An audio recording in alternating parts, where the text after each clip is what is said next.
está poblado de misterios aún indescifrables, de sueños imposibles hechos realidad, de sucesos que resisten cualquier explicación, de incidentes reñidos con la lógica, de enigmas, de quimeras, de asombro. Arriésguese a explorar el universo más extraordinario. Ábrase al sorprendente infinito insólito. Infinito. Señal del nuevo milenio.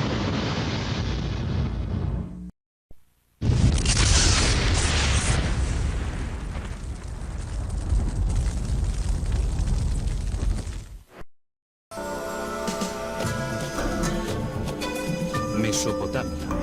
Retorno al Edén.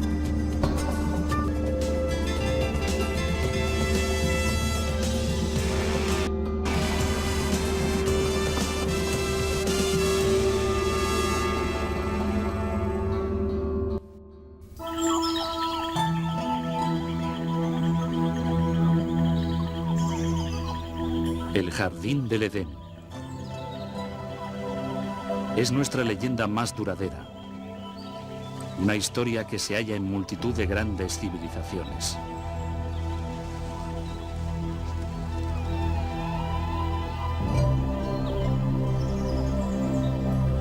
Una historia de seducción. La ira de Dios y el paraíso perdido.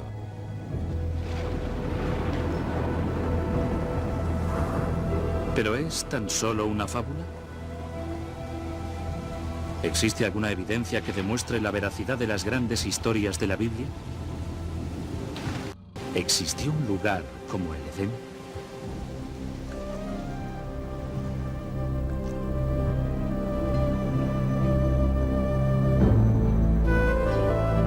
Hoy día, la búsqueda por el Jardín del Edén nos lleva a una tierra seca y despoblada, a un lugar llamado Mesopotamia.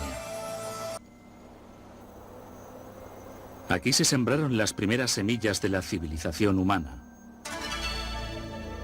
Aquí florecieron tres de las civilizaciones más importantes del mundo antiguo: Babilonia, Asiria y Sumeria. Entre sus ruinas, los creyentes han buscado durante largo tiempo las respuestas a las incógnitas más profundas de la Biblia, mientras los arqueólogos han recorrido estas tierras en busca de los orígenes históricos de la fe. Y nuestra búsqueda es un viaje hacia atrás en el tiempo, primero a Babilonia, la última de estas civilizaciones perdidas. Después, más lejos en la historia, a los asirios, feroces maestros del arte de la guerra.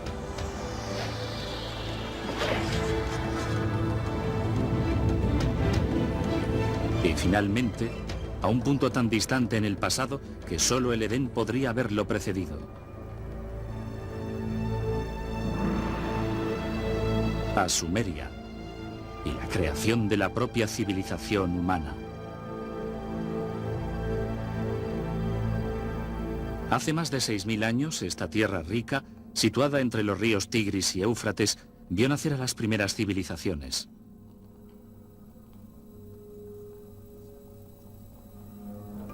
Los griegos lo llamaron Mesopotamia. Nosotros lo llamamos Irak. Destapando las capas de historia que se encuentran aquí, podemos descubrir los orígenes de nuestras leyendas más antiguas y viajar hasta las raíces más profundas de la fe. Nuestro viaje empieza por el lado oeste de Mesopotamia, en Israel. Un descubrimiento casual en 1947 centró la atención del mundo entero en la arqueología y en la Biblia. Dos pastores beduinos pasean con sus cabras por los precipicios de Qumrún, a unos pocos kilómetros de Jerusalén. En el desierto seco y soleado, advierten una cueva pequeña, escondida en una pendiente rocosa. Intrigado, uno comienza a trepar. No es inusual encontrar artefactos antiguos y valiosos por estos barrancos.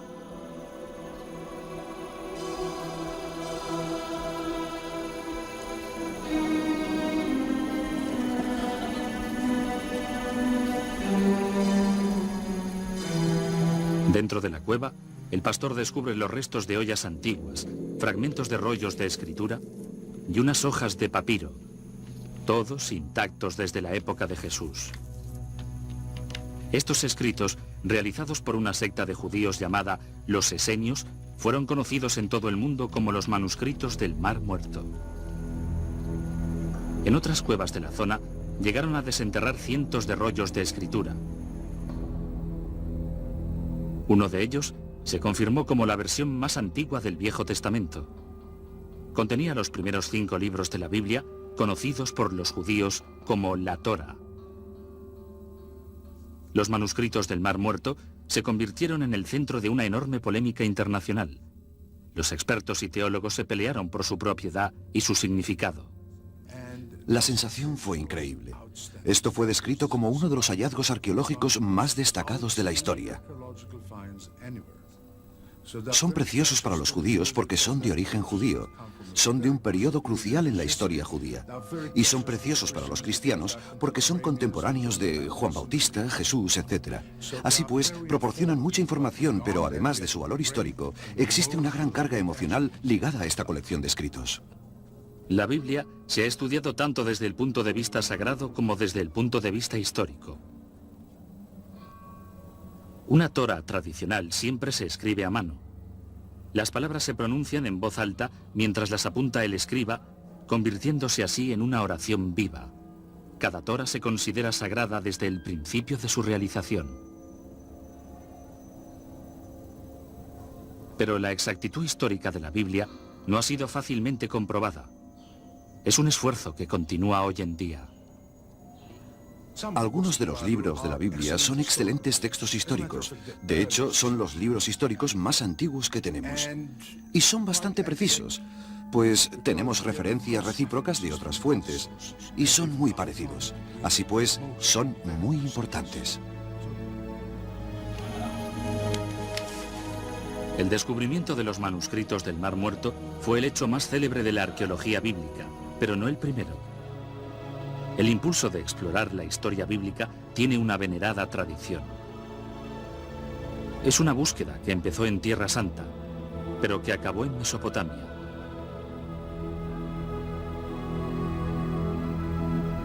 A lo largo de la historia, los cruzados, místicos y creyentes se han sentido atraídos por los sitios donde tuvieron lugar las historias de la Biblia. Pero con la llegada del siglo XIX, una nueva especie de peregrino pretendió fortalecer su fe a través de la nueva ciencia llamada arqueología. Seguramente, si comprobara la veracidad de la historia bíblica, podría confirmar su fe firmemente. El primer objetivo de los arqueólogos bíblicos era localizar los sitios destacadamente mencionados en las narraciones bíblicas y comprobar si se podía hallar algún rastro de esas historias. Utilizaban la alfarería en las antiguas murallas de las ciudades y las antiguas armas como ilustraciones de los cuentos bíblicos que habían aprendido cuando niños.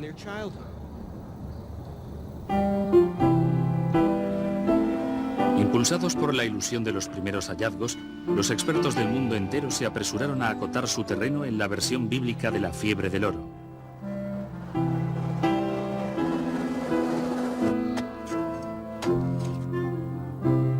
Los arqueólogos británicos, alemanes y franceses invadieron Tierra Santa a modo de competición. Formaban equipos de investigadores teológicos excavando por la patria y por Dios.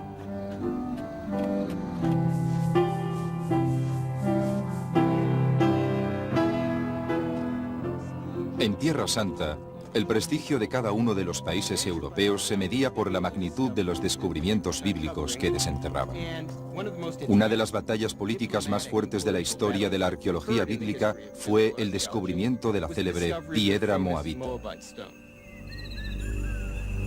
En 1868, en el interior de la tierra de Moab, beduinos de la tribu Bani Hamidé tropezaron con una misteriosa tabla de piedra enterrada en el desierto. Los miembros de la tribu conocían bien el valor que tenían las antigüedades de la zona para los europeos. El primer europeo en enterarse de la curiosa piedra negra fue el reverendo Frederick Augustus Klein. Klein partió inmediatamente atravesando una tierra yerma infestada por bandidos y acompañado únicamente de un reducido grupo de guías beduinos. Klein era un misionero, no un arqueólogo. Cuando vio por primera vez peculiar entalladura de basalto, sintió una gran excitación. Sospechaba que la tabla negra podría confirmar sus creencias más profundas.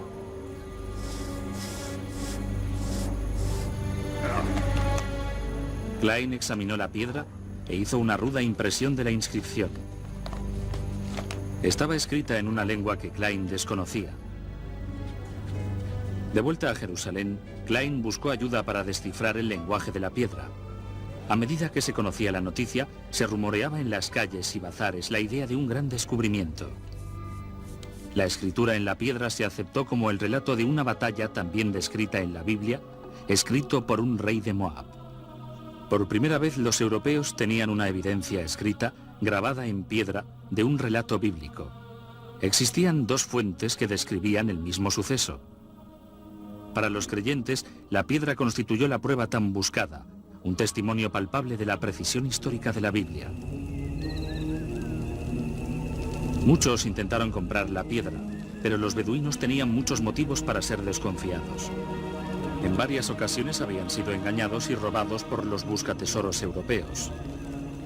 Bajo la suposición de que una cosa tan preciada por los europeos tenía que contener oro, echaron la piedra dentro de una hoguera en un intento de romperla. Vertieron repetidamente agua sobre la tierra caliente hasta que estalló. No encontraron ningún rastro de oro y la piedra quedó destrozada. La primera comprobación arqueológica de un relato bíblico, la primera prueba corroborativa, se despedazó.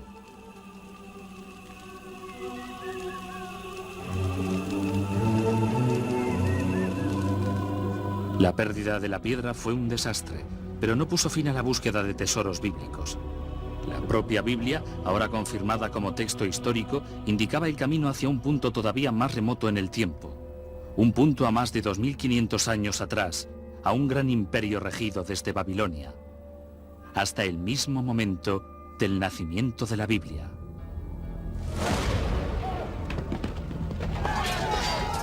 Es el año 586 a.C. Los ejércitos de Nabucodonosor, el rey de Babilonia, invaden Jerusalén con una furia sin precedentes. Faltan casi 6 siglos para que nazca Jesucristo. Los romanos ni siquiera han soñado en su imperio. La ascensión de la estrella feroz de Babilonia es un capítulo oscuro en la historia de los judíos. La Biblia describe el ataque de los babilónicos. Se saquearon casas y se prendió fuego al templo del rey Salomón, quedando totalmente destruido. 10.000 presos israelitas, príncipes, soldados, artesanos y escribas, fueron trasladados encadenados a Babilonia. Los israelitas cruzaron más de 500 millas a través del desierto, siguiendo las antiguas rutas del comercio. Viajaron a través de la actual Jordania, Siria e Irak hacia Babilonia. En el Salmo 137, los israelitas se lamentan. Junto a los ríos de Babilonia, allí estábamos sentados y llorábamos al acordarnos de Sión. ¿Cómo habíamos de cantar el canto de Yahvé en tierra extraña? Agotados y abatidos, los israelitas entraron en Babilonia impresionados por su grandeza y caos. Raptados por la modesta ciudad de Jerusalén, contemplaron la majestuosa capital del mundo antiguo.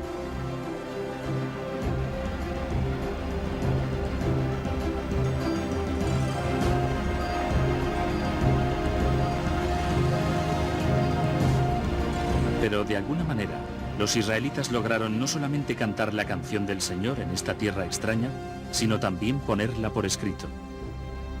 Poner por escrito la tradición oral es formalizarla. Se transforma en un texto que la gente puede criticar o acoger como la única verdad.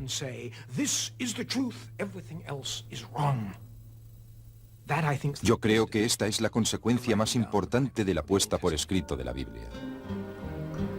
Hoy en día, las reconstruidas murallas que rodean Babilonia están estampadas con el nombre de Saddam Hussein. Pero hubo un tiempo en que estos ladrillos ostentaban otro nombre, el del rey Nabucodonosor. Era una tierra de muchos dioses e ídolos paganos, un escenario improbable para la creación de uno de los textos más sagrados del mundo. Sin embargo, la gran diversidad de Babilonia gestó el ambiente perfecto.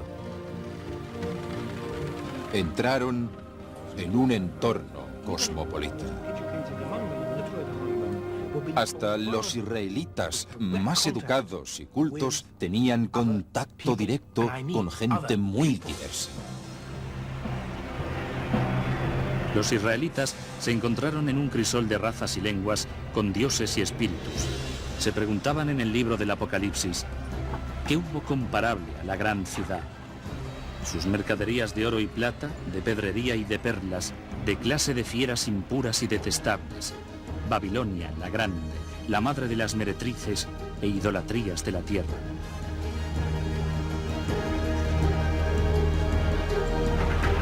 Pero a pesar de todas las idolatrías, o quizá como consecuencia de ellas, aquí la Biblia se convirtió en un libro.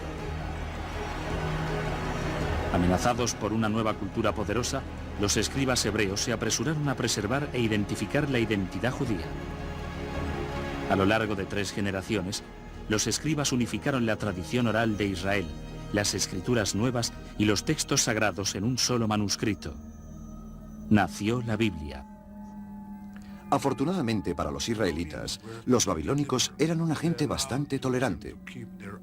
Les dejaron mantener su propia cultura y su religión, así como estudiar sus propios libros. De este modo, se ha preservado la Biblia hasta hoy en día.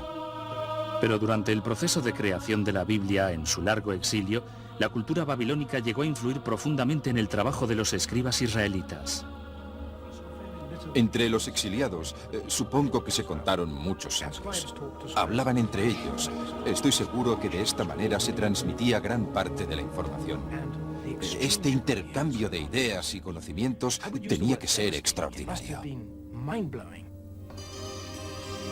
La Biblia llegó a rubricar cuentos y tradiciones de Babilonia y de civilizaciones de Mesopotamia todavía más antiguas. Los israelitas no podían ignorar la cultura floreciente ni los monumentos grandiosos de Babilonia. Sus templos estaban entre las estructuras más importantes del mundo antiguo. Los grandes edificios públicos, el paseo ceremonial, el palacio de Nabucodonosor con sus jardines colgantes de leyenda, las palmeras, el río. Al pasar por la puerta de Ishtar uno se sentía empequeñecido. Este era el efecto deseado. Una persona en Babilonia se encontraba ante la presencia de algo poderoso. Por todas partes había gente. Las callejuelas eran estrechas. Había paradas y más paradas de mercado, con los burros rebuznando, los grupos de gente caminando. Era una vida apretada, vivida de cerca, rebosante.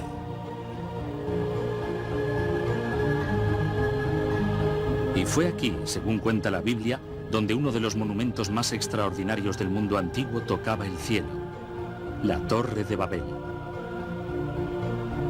Durante generaciones, los aventureros y peregrinos esperaban que al hallar la famosa torre se confirmaría la veracidad de los relatos bíblicos.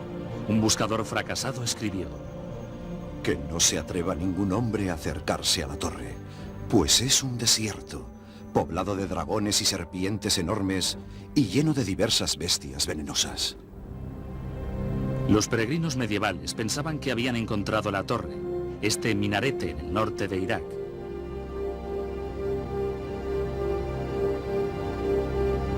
Pero se equivocaban. Esta torre se construyó 1500 años más tarde y lejos de las murallas de Babilonia. Quizás la posibilidad más interesante es la que propuso Robert Koldewey, un arqueólogo alemán. A principios del siglo XX descubrió un barranco rectangular que contenía algunos ladrillos antiguos. Muchos expertos creen que Koldewey encontró los únicos restos que quedan en la famosa torre. Los grandes monumentos de Babilonia impresionaron a los escribas bíblicos. Pero su legado más duradero, que aún perdura, es una innovación todavía más impresionante: el código de leyes escrito. La piedra tallada es una reliquia fascinante, perdida durante cientos de años, volvió a aparecer a finales del siglo XIX. Una piedra tallada con uno de los documentos jurídicos más importantes de todos los tiempos.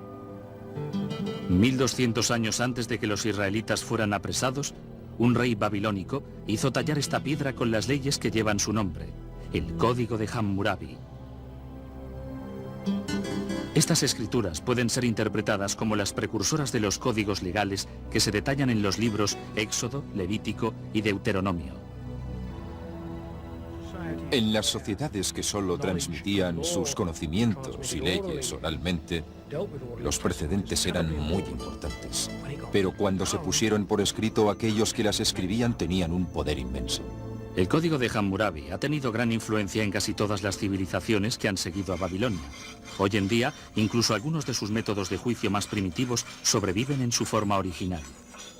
Hammurabi describía un rito llamado la ordalía, una prueba dolorosa, incluso a veces mortal, de culpabilidad o inocencia. En algunas remotas tribus beduinas todavía se practica la ordalía de la misma manera que en el tiempo de Hammurabi. En estas imágenes, un líder espiritual, llamado el Mubashi, juzga a los acusados tras examinar sus lenguas después de lamer una cuchara de hierro calentada al rojo.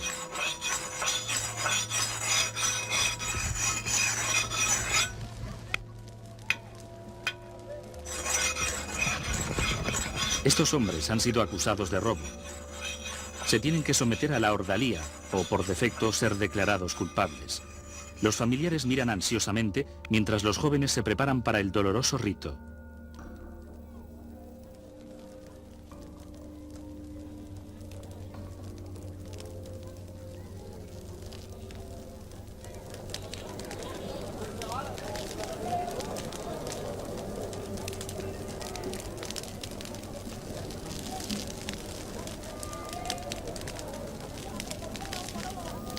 El agua no alivia el dolor. Lo que se pretende es purificar al bebedor y prepararlo para el juicio. El Mubashi reza y después examina las lenguas chamuscadas buscando una señal divina. Solo el Mubashi puede dictar sentencia y solo él determinará el destino de los hombres.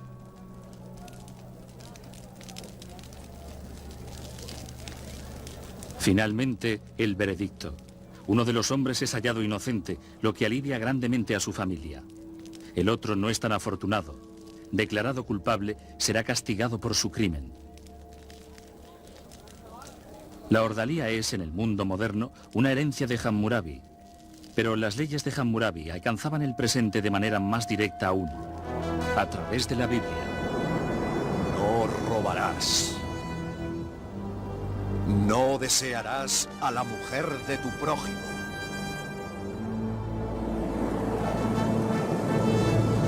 Los 10 mandamientos son la base de la ley bíblica, pero representan tan solo el principio de una compleja serie de códigos y alianzas del Viejo Testamento.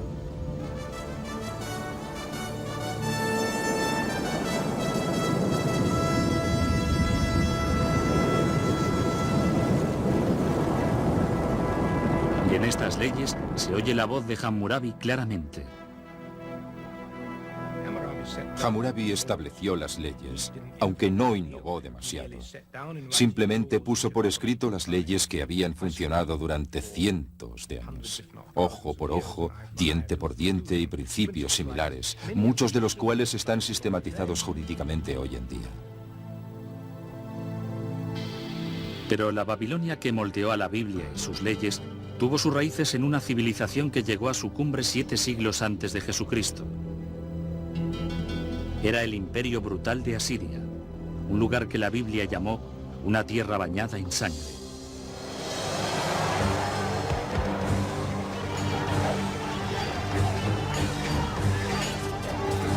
De los ejércitos de Mesopotamia que arrasaron el mundo antiguo, el más letal fue el de los asirios. En la Biblia, los asirios son la última manifestación de tiranía sangrienta y opresión más despiadada.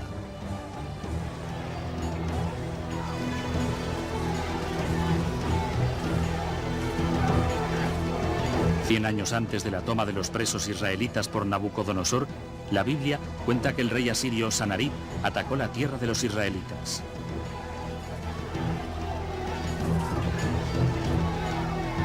En el segundo libro de los Reyes, los israelitas se lamentan. Mirad lo que han hecho los asirios con nuestras tierras, están totalmente devastadas.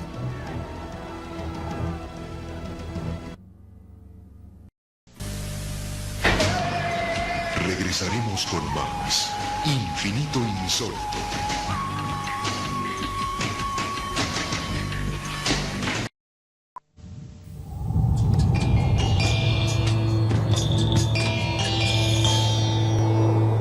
Estás viendo Infinito. Abre tu mente.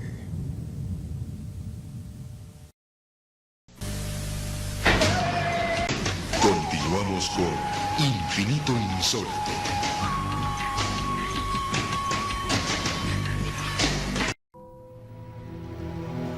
Los asirios eran súbditos de reyes despóticos. Creían en el poder absoluto.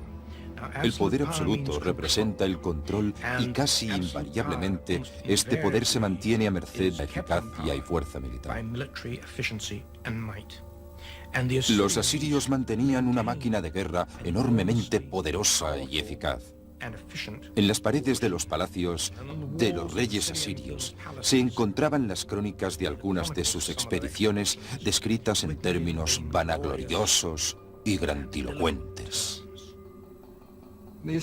Cuando los asirios tomaban, por ejemplo, una ciudad, apilaban las cabezas de los prohombres al lado de la entrada de la ciudad, o degollaban vivo al rey, clavaban su piel en la muralla de la ciudad, o algo así. El poder asirio, simbolizado por la real caza de leones, descansaba en manos de los despiadados reyes guerreros.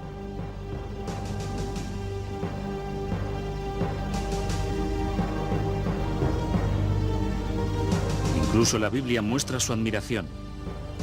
El asirio. Cuantos estaban a su sombra entre las naciones y auxiliares.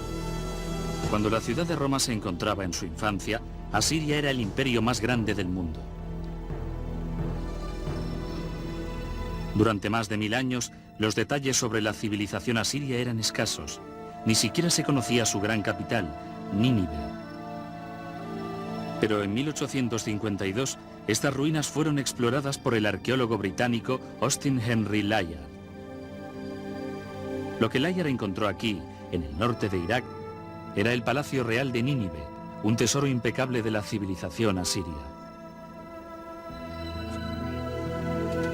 Perforando la tierra como un minero, Layard descubrió grandes toros alados y espectaculares obras de arte escondidas a la vista durante un milenio. Este descubrimiento asombró al mundo entero.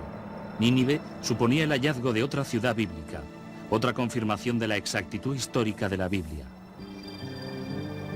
Pero el descubrimiento más trascendental de Layard fue la gran biblioteca de Nínive. Una colección extraordinaria de 22.000 tablas de barro labradas con la escritura cuneiforme de los asirios. Bueno, quiero decir que la única comunicación con la gente del mundo antiguo es lo que dejaron en sus escrituras. De esta manera podemos saber lo que comían, cómo eran sus relaciones familiares, su política y cómo interpretaban la religión. Los detalles de la vida cotidiana de los asirios revelan una sociedad patriarcal, un mundo en que los plebeyos y especialmente las mujeres ocupaban un bajo nivel social. Muy joven, cada mujer asiria, antes de casarse, iba al templo de Ishtar y se sentaba en los escalones. Esperaba hasta que algún hombre dejara caer una moneda en la falda de su vestido. Entonces se adentraba en el templo con él, obligada a rendirse ante sus deseos. Pero en este mundo despótico existía una cierta justicia. En el matrimonio, hasta una esposa tenía ciertos derechos. En su contrato de matrimonio, una mujer podía estipular que su marido no tuviera otras mujeres. También podía estipular que él tuviera las prostitutas que le diera la gana, pero ninguna mujer más. Pero si las mujeres asirias de a pie tenían un estado social limitado, unos descubrimientos recientes revelan que las reinas asirias disfrutaban de grandes privilegios.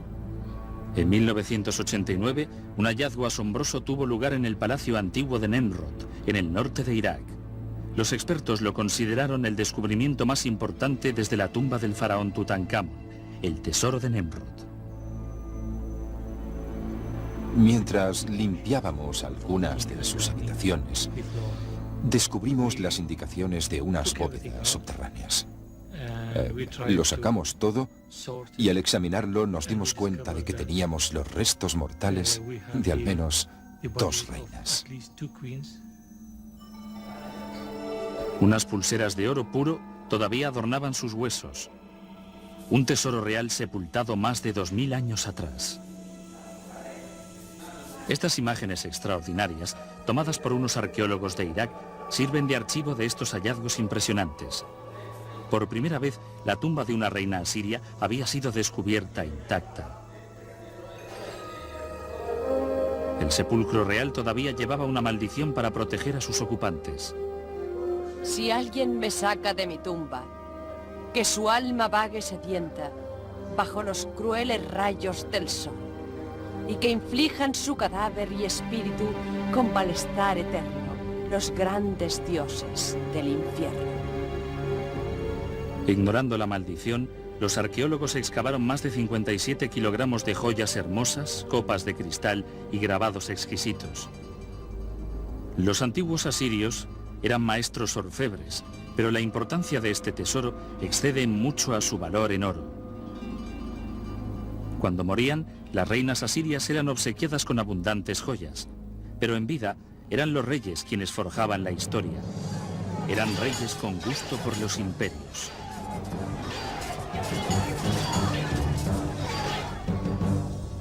En el año 701 a.C., el rey Sanerib y su ejército atravesaron el desierto hacia el mar Mediterráneo.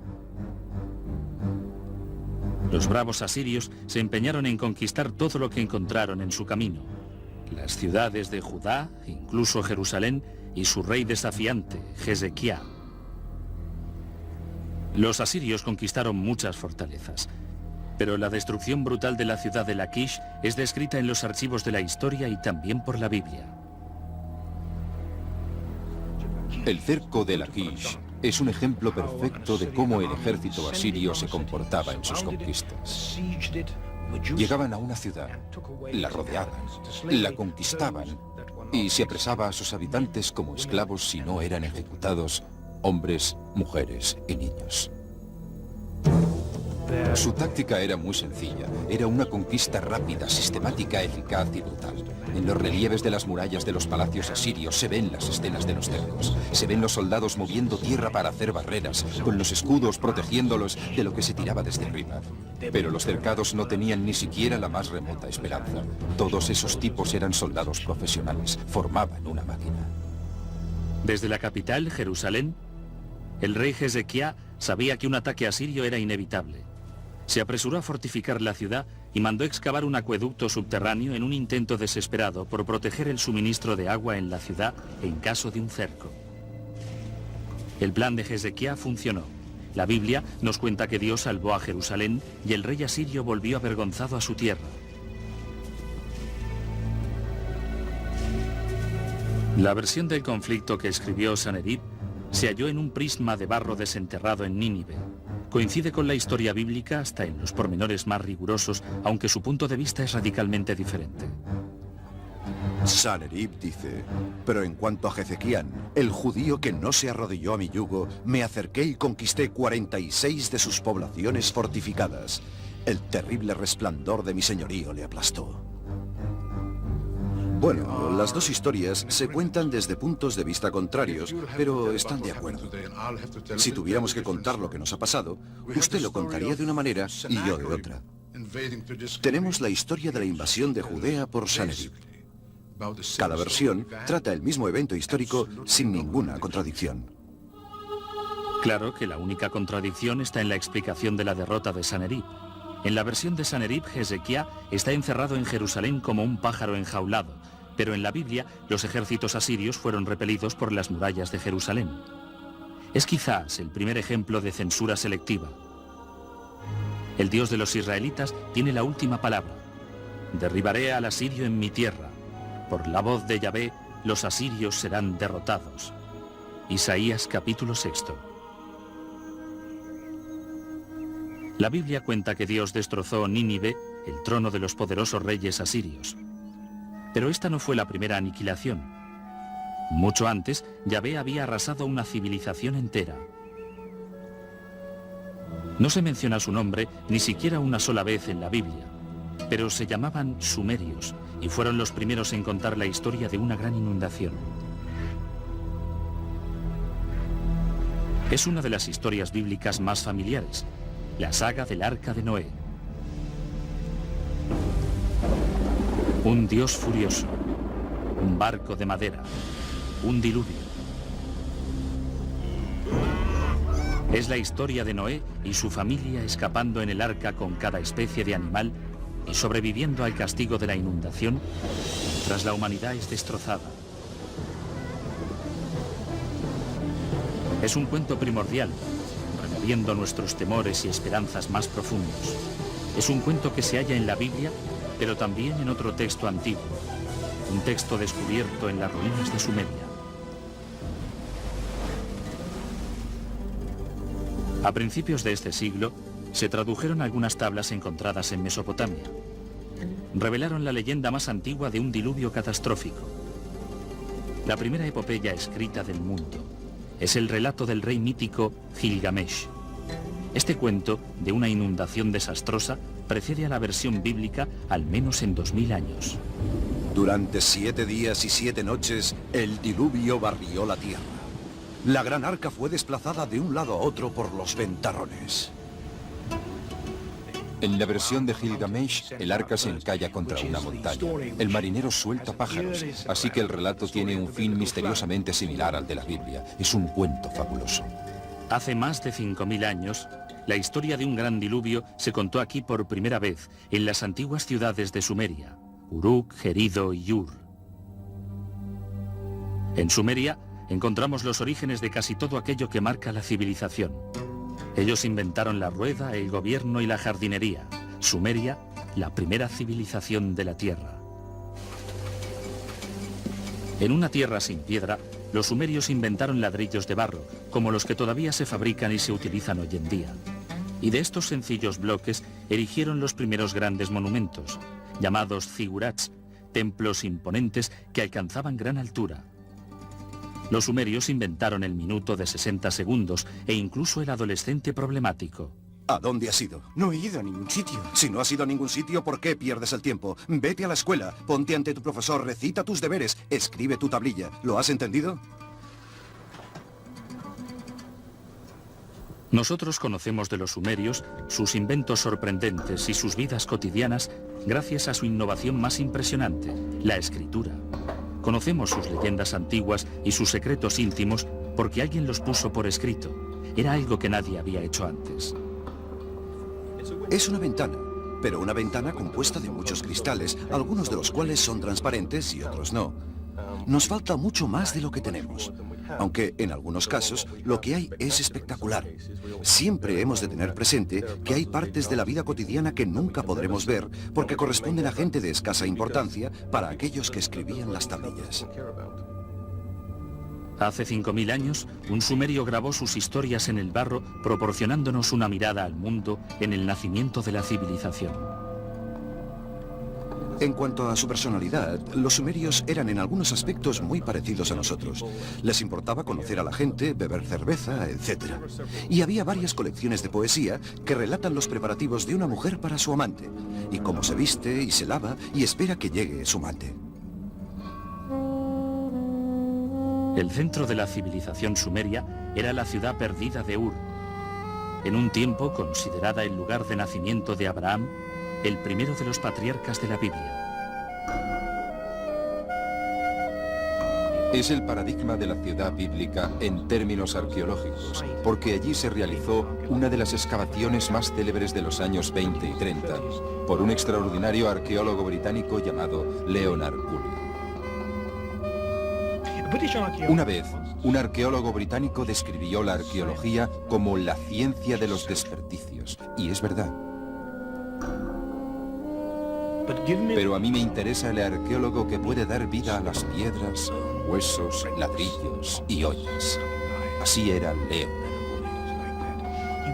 Hacía de guía en una zona pequeña de Ur de Caldea, donde los cimientos de las casas estaban expuestos. Y mientras caminaba, hablaba de las vidas de la gente que vivían en estas casas, de los hornos, los umbrales, los techos bajos, los muebles. La ciudad de Ur, en las manos de Guli, resucitaba. Guli realizó una excavación enorme. Bajaba por la antigua ciudad que se volvía cada vez más pequeña. Hubo una gran capa de sedimento externo. Se encontró con esta capa y se quedó allí perplejo, mirándola, preguntándose qué podía ser aquello. Guli cuenta cómo entonces vino su esposa, una mujer algo informal. Ella miró esa capa y dijo, por supuesto, es del diluvio. A partir de entonces, Guli declaraba que la capa de sedimento era una prueba del diluvio bíblico. Captó la imaginación popular. ¿Qué más hizo? Trajo ingresos. Ur fue una excavación brillantemente vendida. La especulación sobre el diluvio bíblico causó sensación. Aunque faltaban pruebas irrefutables, era como si la ciencia y la Biblia se hubiesen unido en el desierto desolado del sur de Irak.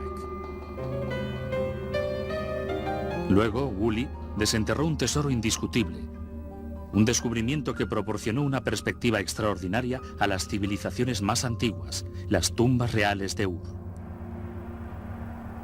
Mientras excavaba en el barro, Guli desenterró 74 esqueletos bien ordenados, todos enterrados al mismo tiempo. El entierro contó la asombrosa historia del viaje final de un rey y los que le acompañaron a la vida futura. De este hallazgo, Guli desarrolló una tesis muy interesante de los entierros reales. La historia fue así. Primero excavaron una fosa grande, con una rampa que subía por un lado. En esta fosa, erigieron un sepulcro de piedra y colocaron el cadáver de la persona real dentro.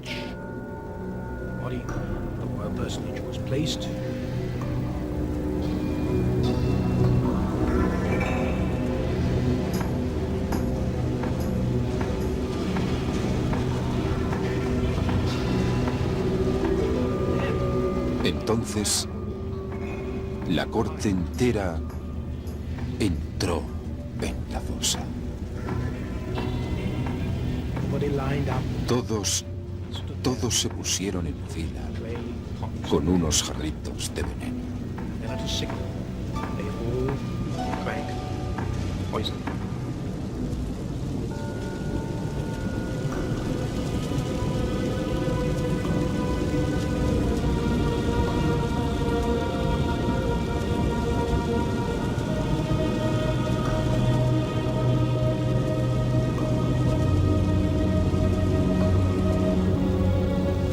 Se tumbaron y murieron. De esta manera, el príncipe se fue a su tumba, acompañado por todos sus servidores.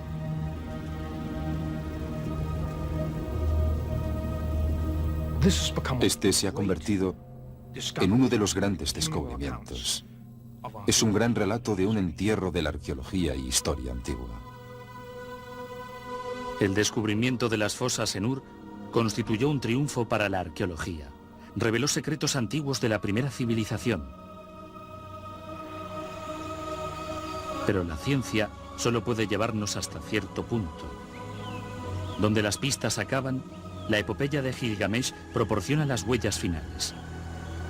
Son las huellas que nos llevan hasta un jardín y un lugar que algunos llaman el paraíso. Regresaremos con más Infinito Insólito.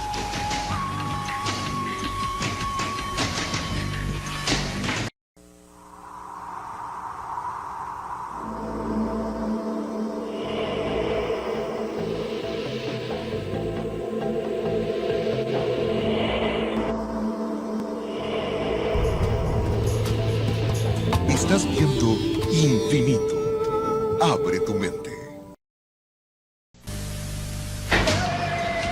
Continuamos con Infinito Insólito.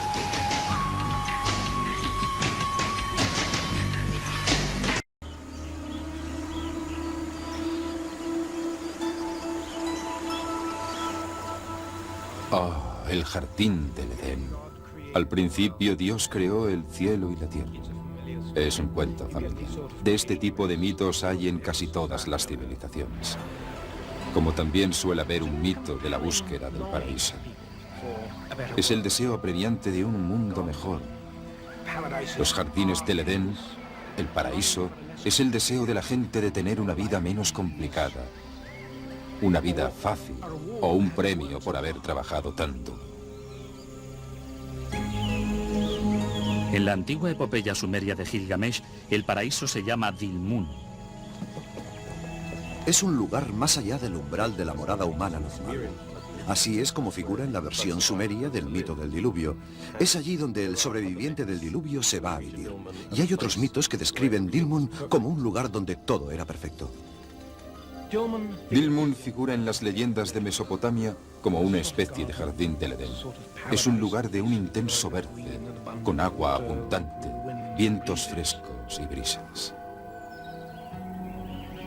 Es un lugar maravilloso, un lugar perfecto.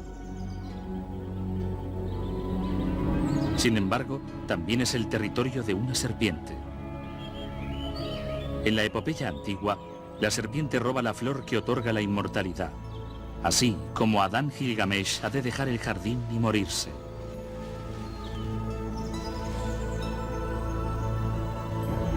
Parece que la idea de paraíso es universal, pero ¿en qué se basa? Las huellas indican un lugar encantado, pero real. 400 millas al sur de la antigua ciudad sumeria de Ur, se encuentra la isla de Bahrein. Era una importante plaza de mercado en las rutas del comercio que atravesaban los desiertos áridos y los mares salados de Mesopotamia. Hoy en día Bahrein es mucho menos que un paraíso, pero hubo un tiempo en que era floreciente. Esta isla tenía agua abundante y como resultado, vida.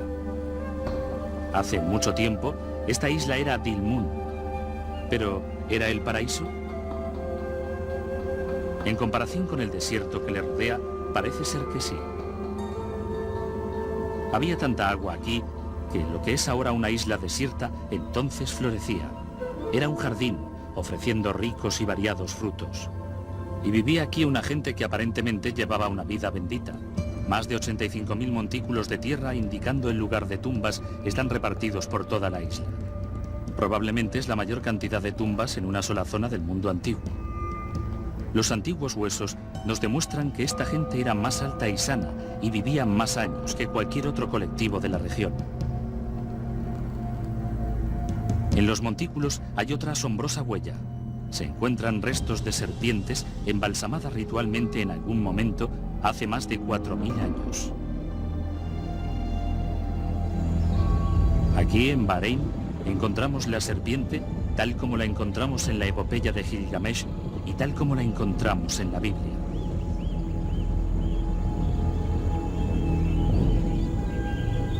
Nuestro viaje hacia atrás en el tiempo ha recorrido las tierras donde los babilónicos, los asirios y los sumerios pisaban la tierra. Pero, ¿es posible aventurarse todavía más allá, a la tierra que oculta los pasos del propio Adán?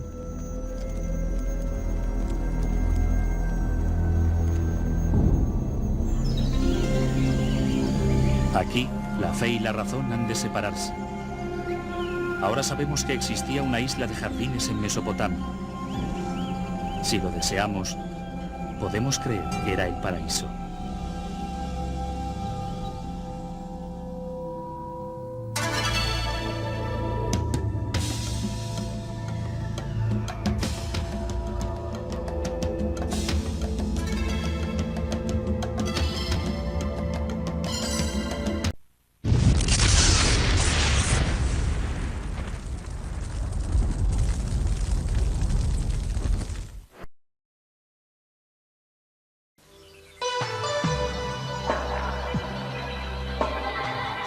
Usted está viendo Infinito.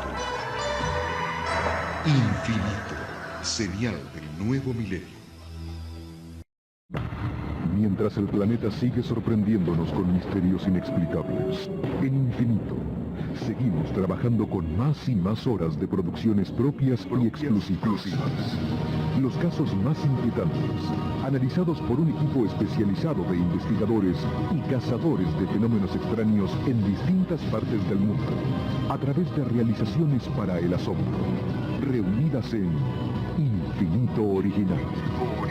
Porque existe otra realidad, y solo un canal se atreve a investigarla. Infinito, señal del nuevo milenio.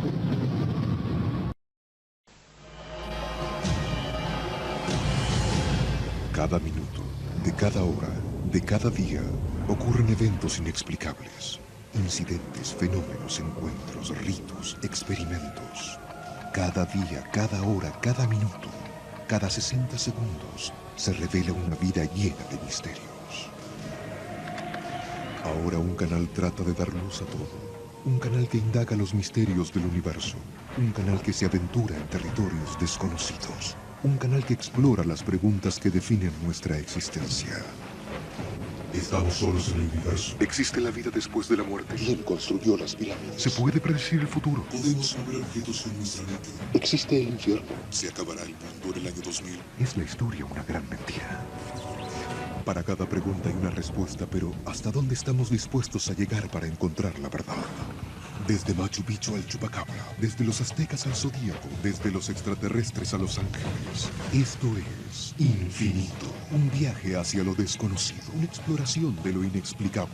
Ningún lugar es muy remoto, ninguna pregunta muy extraña, ningún misterio está fuera de nuestros límites. Escuche lo inesperado, descubra lo oculto, experimente lo desconocido. Infinito, señal del nuevo milenio.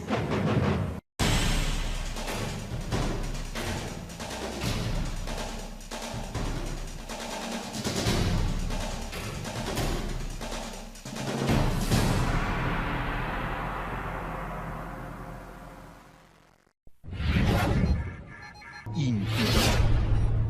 Abre tu mente.